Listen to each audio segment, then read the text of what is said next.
चुड़ैल लोक में एक तोतली चुड़ैल सोना रहती थी। सोना अपने माता पिता माया और भोलू के साथ रहती थी। तोतली चुड़ैल बहुत अच्छी थी और वो सबकी मदद करती, परंतु उसके तोतले होने के कारण चुड़ैल लोक की सारी चुड़ैलें उसका मजाक उड़ाती थी।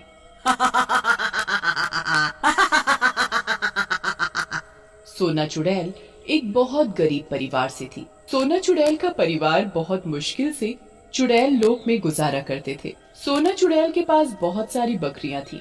वो उन्हें चराने के लिए रोज सुबह शाम लेकर जाती थी।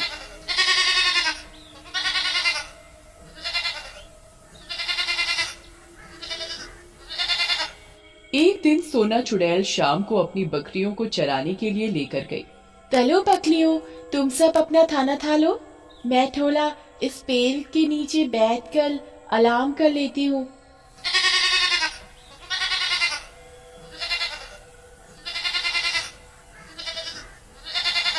सोना ये बात बोलकर एक पेड़ के नीचे बैठकर आराम करने लग जाती है और उसकी बकरियां खुद ही घास चर रही होती हैं। सोना आराम कर ही रही होती है, तभी उसके पास पेड़ के ऊपर से एक बहुत सुंदर सी ड्रेस आकर गिरती है। अरे ये क्या हुआ?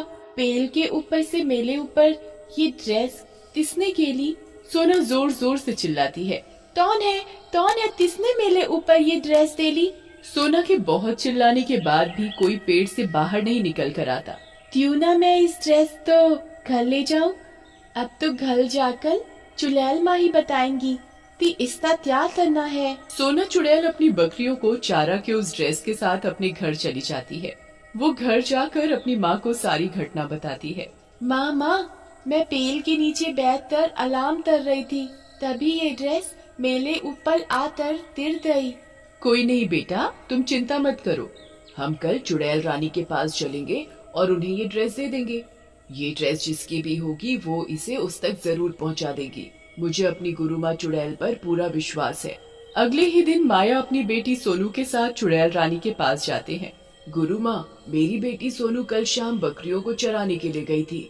तब वो एक पेड़ के नीचे बैठ गई, तभी उसके ऊपर ये ड्रेस आकर गिर गई। बिल्कुल सही बोल रही है मेरी माँ। गुरु माँ, कल रात मेरे साथ ऐसा ही हुआ। गुरु, हम तो ठहरे एक गरीब परिवार से।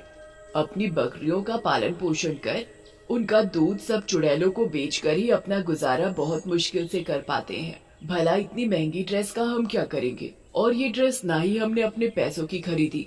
गुरु माँ, ये ड्रेस जिसकी भी हो आप उसको लौटा देना। अरे, ये ड्रेस मेरी ही थी। मैंने ही पटल लोक में ये ड्रेस एक दर्जी को दी थी। वो लौटाने ही आ रहा होगा कि ये ड्रेस बीच रास्ते में सोनू के ऊपर गिर गई। अरे, ये तो बहुत अच्छी बात है गुरु माँ कि आपकी इतनी महंगी और सुंदर ड्रेस खोई नहीं और सोनू के ऊपर ही आकर गिरी। हाँ माया, तुमने बिल्कुल सही कहा। ये ड्रेस कोई साधारण ड्रेस नहीं है, ये विश पूरी करने वाली ड्रेस है। अरे वाह गुरु माँ, ये ड्रेस तो मुझे पहले ही इतनी सुंदर लगी थी। अब आपने इसकी खूबी बता दी तो मुझे ये ड्रेस और भी सुंदर लग रही है। पर मैं माया तुम्हारी ईमानदारी से बहुत खुश हुई हूँ। मुझे नहीं पता था कि मेरे चुड़ैल लोक में इतनी ईमानदार चुड़ैल भी अभी मौजूद हैं। अरे गुरु माँ, आप कैसी बातें कर रहे हो? हम भला ये ड्रेस वापस क्यों नहीं करते? चुड़ैल रानी माया और उसकी बेटी सोनू की ईमानदारी से बहुत प्रसन्न हो जाती हैं और वो जादुई ड्रेस माया को ही दे देती हैं। ये लो माया, ये ड्रेस तुम ही रख लो। मैं तुम्हारी ईमानदारी से बहुत खुश हुई हूँ। मैं चाहती हूँ कि ये ड्रेस अब तुम ही रखो। तुम इस ड्रेस से जो भी विश मांगोगे, ये ड्रेस तुम्हारी वही विश पूरी कर देगी। बस तुम ये याद रखना कि ये ड्रेस पूरे एक दिन में एक ही विश पूरी करती है, इसलिए तुम बहुत सोच समझकर इससे विश मांगना। माया और सोनू चुड़ैल रानी की ये बात सुनकर बहुत खुश हो जाते हैं।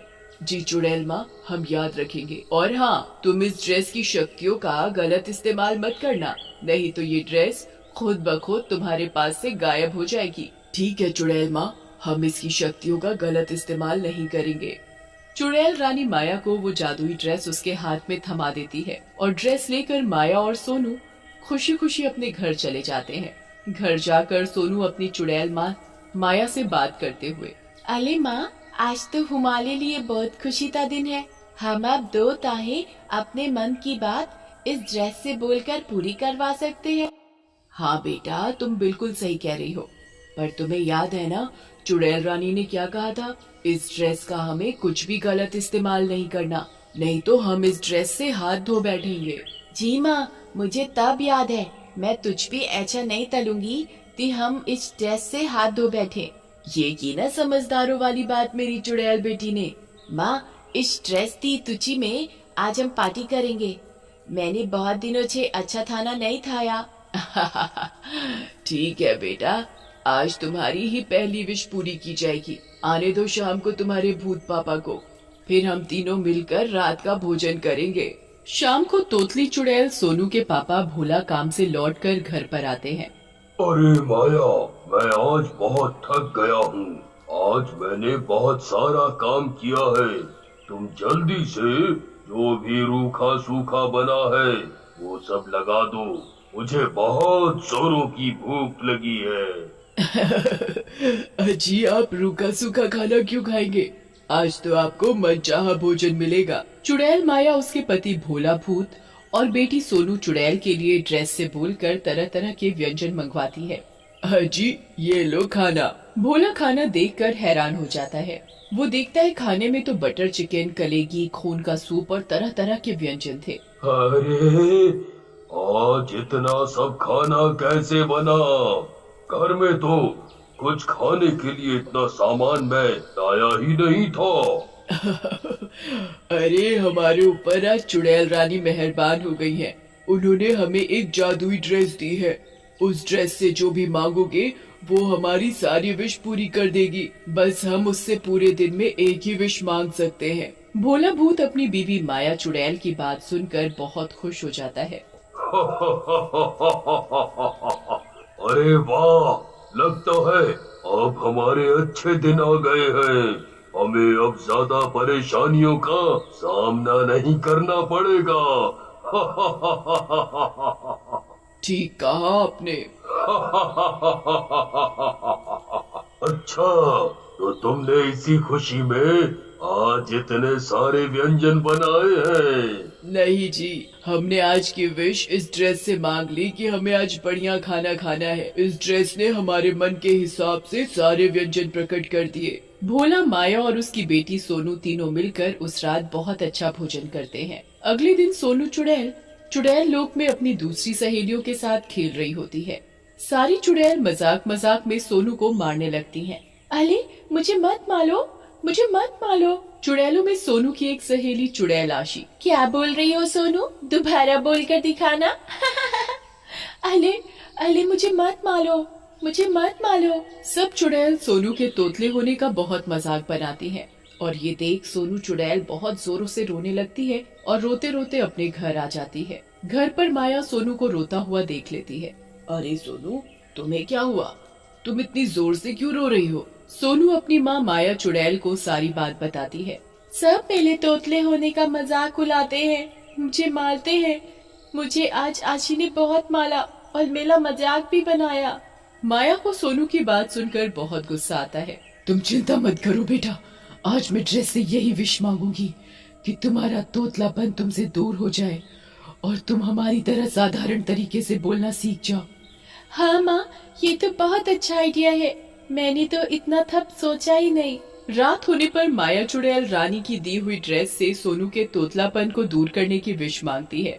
ड्रेस माया की विश सुन लेती है और उसकी बेटी सोनू का तोतलापन उससे दूर कर देती है। सोनू अब माया की तरह ही एक साधारण बोली बोल रही थी। उसकी बोली में बिल्कुल भी तोतलापन नहीं था। ये देख माया और सोनू बहुत ही खुश होते हैं। माँ, मैं बहुत खुश हूँ। मेरी सारी चुड़ैल सहेलियाँ मुझे तोतली तोतली करके बहुत चिढ़ाती थी। अब मैं बिल्कुल उनकी तरह ही बोल रही हूँ। अब मुझे कोई नहीं चिढ़ा पाएगा।